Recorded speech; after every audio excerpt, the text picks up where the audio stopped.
tuko kwenye ziara ya chama inayoitwa No Reforms, No Election. Kama hakuna mabadiliko ya sheria, hakuna uchaguzi. Kwa nini tumesema hivyo? Ukisoma ibara yetu ya 8 ya katiba, inasema Jamhuri ya Muungano wa Tanzania ni nchi ambayo msingi wa mamlaka na madaraka yake ni wananchi. Halafu sehemu B inasema serikali itapata, lengo la serikali itakuwa ni ustawi wa wananchi. Sehemu C, serikali itawajibika kwa wananchi. Sasa serikali ipate mamlaka yake kutoka kwa wananchi. Wananchi ni nani? Ni nyie hapa. Lengo kuu la serikali ni ustawi wa watu. Tukisema ustawi maana yake nini? Maana yake ni kwamba muwe na uwezo wa kulala pazuri, kuishi pazuri, mtibiwe vizuri, msafiri vizuri, watoto wenu wasome vizuri. Kwa nini serikali imepewa lengo hilo na katiba? Ni kwa sababu rasilimali za nchi yetu zote, hii ni nchi ya kwanza ya kuwa na mlima mrefu kuliko yote Afrika, wa pili duniani huko hapa kwenu mlima Kilimanjaro. Hii ni nchi ambayo ina ziwa kubwa kuliko yote Afrika, la pili duniani ziwa Victoria kule mimi nakotoka. Hii ni nchi ya 3 kwa kuwa na madini ya dhahabu mengi kuliko zote Afrika nzima na duniani. Hii ni nchi ambayo ina madini yanaitwa Tanzanite, hayapatikani kwingine kokote duniani isipokuwa hapa Tanzania. Hii ni nchi ambayo ina madini ya uranium yanayotumika kutengeneza mabomu ya nuclear na atomic yako Tanzania. Hii ni nchi ambayo ina madini yanaitwa nickel na cobalt yanayotumika kutengeneza injini za ndege, yanatoka hapa kwetu Kabanga, Kagera kule kwetu nani. Hii ni nchi ambayo ina mbuga kubwa za wanyama kuliko zote Afrika. Mkoa wenu wa Kilimanjaro una square kilomita 13,000. Mbuga ya wanyama ya Serengeti ina square kilomita 16,000. Kwa hiyo mbuga ya wanyama ya Serengeti ni kubwa kuliko mkoa wa Kilimanjaro. Hali tulizo nazo hazifai sisi kuishi kimaskini namna hii. Na nyie mnavyojiona, warau wengine wengi katika nchi hii, nyie mnavyojiona, mnajiona mko kwenye umaskini, lakini kuna watu maskini kuliko nyie kwenye nchi hii, kwa sababu tuna viongozi wa hovyo ambao wametufanya katikati ya utajiri watu wetu muendelee kuishi kuwa maskini. Tumekataa hali hiyo, na Chadema tunataka tushirikiane na nyie kubadilisha hali hiyo kwa kuhakikisha kwanza tunapata uchaguzi huru na haki. Chagua mbunge akawe sauti yenu, kwa sababu kazi ya mbunge ni kwenda kukusemea wewe upate maji, upate barabara, upate shule nzuri. Kazi ya mbunge sio kwenda kuisemea serikali. Kazi ya mbunge ni kudifendi mwananchi. Ndio maana badala ya mwananchi wa wewe Rombo kwenda bungeni, wa Tarime kwenda bungeni, wa Dodoma kwenda bungeni, hakuna ukumbi wa kututosha wote kuingia. Nachagua mtu mmoja kwa niaba yenu. Mimi nimekuwa mbunge, Dr. Slaa amekuwa mbunge. Tumekuwa na bunge la wajinga kwa sababu bunge hili halitokani na kura za wananchi. Mmewasikia jana wabunge wakati hotuba ya Wizara ya Mambo ya Ndani inasoma bungeni, wabunge wanazungumza kuhusu rais. Hotuba ya mambo ya ndani imegeuzwa kuwa hotuba ya kumsifia rais na kumdefend rais. Rais ambaye ana majeshi, rais ambaye ana usalama wa taifa, rais ambaye ana kila chombo cha nchi hii. Inakuwaje tena chombo cha wananchi ambacho ni bunge kigeuke tena kwa ajili ya kumdefend rais? Hiyo mnaona ni sahihi kweli? Hiyo ni sahihi?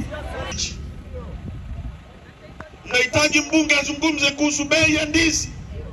Mnahitaji mbunge azungumze kuhusu barabara zenu za kutoa parachichi mashambani zifikishe kwenye soko. Bunge wanajigeuza kuzungumza kuhusu rais akivaa kiremba kizuri cha rais, tunampongeza rais kwa kiremba. Rais akivaa viatu vizuri, tunampongeza rais kwa viatu vizuri. Rais akikohoa, tunashukuru rais ametuletea kikohozi. Mvua ikinyesha Rombo, tunashukuru mama ametuletea mvua. Kana kwamba kabla ya huyu mama mvua ilikuwa inyeshia Rombo. Sasa hayo mambo hayakubaliki watu wa Rombo. Na haya mambo yanafanyika hivi kwa sababu hatuna tume huru ya uchaguzi. Kwa sababu wabunge na madiwani hawawajibiki kwenu, wanawajibika kwa serikali. Ndio maana Chadema tumesema ifanyike kwanza mabadiliko ya sheria ili tushindane kwenye uwanja unaolingana. Ndiye mnasemaje watu wa Rukwa? Ndiye mnasemaje? Watu wa Tarakea ndiye mnasemaje? Baraza la Maaskofu Katoliki limeunga mkono hoja ya Chadema kwamba kufanyike kwanza mabadiliko. KKT imeunga mkono kwamba tubadilishe kwanza sheria. Akiwa wanapinga mabadiliko ya sheria ni CCM peke yako, na vibaraka wanaoitwa chama walichoanzisha juzi wamekihonga fedha ndio wanaunga mkono twende kwenye uchaguzi wa aina hiyo. Hiyo mnasemaje Tarakea? Hatuwezi kwenda kwenye uchaguzi ambao CCM ndio referee, CCM ndio linesman, CCM ndio wanaandaa mechi. Inawezekanaje mechi ya Simba na Yanga alafu referee awe Haji Manara? Hiyo mechi itakuwaje? Watu wa Mamsera, hiyo mechi itakuwaje? Haiwezekani. Uongo kweli? Sasa sisi Chadema, chaguzi nimekuwa diwani nikiwa mwanafunzi, nimekuwa mbunge nikiwa mdogo sana, siogopi uchaguzi. Tunachotaka ni sheria iwe huru, tushindane. Huyu mama asimame hapa, Lissu asimame hapa, ipigwe dakika 90 kwenye uwanja unaolingana. Mamsera mnasemaje? Mnasemaje nyinyi? Saa 12 atakuwa kwao Kizimkazi. Uongo kweli? Amekuja ameuza bandari zetu zote kwa Waarabu, amewapa bandari mpaka milele, kwamba sisi watu milioni 63 hatuwezi kusimamia bandari zetu. Waarabu wako milioni 3 tu Dubai, wao wana akili kuliko sisi. Misitu yetu yote inayotoa hewa ya oksijeni wameichukua, wameikabidhi kwa Waarabu wa Omani. Tawapa nini? Nchi inageuka kuwa ya Wachina na Waarabu. Kwa hiyo tumekuja kwenu ndugu zangu kuwaombeni kwamba ungeni mkono hoja ya Chadema ya no reforms, no election. Wakibadilisha sheria za uchaguzi, zikifanyiwa sheria za uchaguzi mabadiliko, sisi Chadema tutaingia kwenye uchaguzi asubuhi na kesho yake tutabadilisha nchi hii. Tutafanya rasilimali zetu zitumike kuendeleza watoto wetu. Inawezekanaje ndugu zangu? Inawezekanaje? Nyie mnalima tomato, mnalima nyanya. Uongo kweli? Sisi tuna miti hapa. Inawezekanaje mzee wangu kwamba toothpick zinatoka China wakati miti iko hapa? Hao watoto wenu watapata wapi ajira? Kama mnachukua fedha hapa, mnanunua toothpick zinatoka China, mnachukua fedha Tarakea, mnachukua fedha Mamsera, mnazipeleka China kutengeneza ajira. Inakuwaje hapa? Mwalimu Nyerere alijenga kiwanda cha General Tyres hapa Arusha. Uongo kweli? Kilikuwa kinatengeneza tairi za magari. Uongo kweli? Leo tuna bodaboda kila kitongoji. Tairi ya bodaboda ikiisha hapa Mamsera, fedha inatoka Mamsera inakwenda China Guangzhou kuagiza tairi ya bodaboda. Kama kiwanda kingekuwa hapa cha General Tyres, mtoto wako angeajiriwa hapa General Tyres Arusha, pesa ingetoka Mamsera ingeenda Arusha, ingemlipa yule mtoto wako mshahara. Yule mtoto akitaka kujenga hapa kwenu ataajiri fundi wa Mamsera. Yule fundi akipata pesa atanunua chai kwenye mgahawa ule.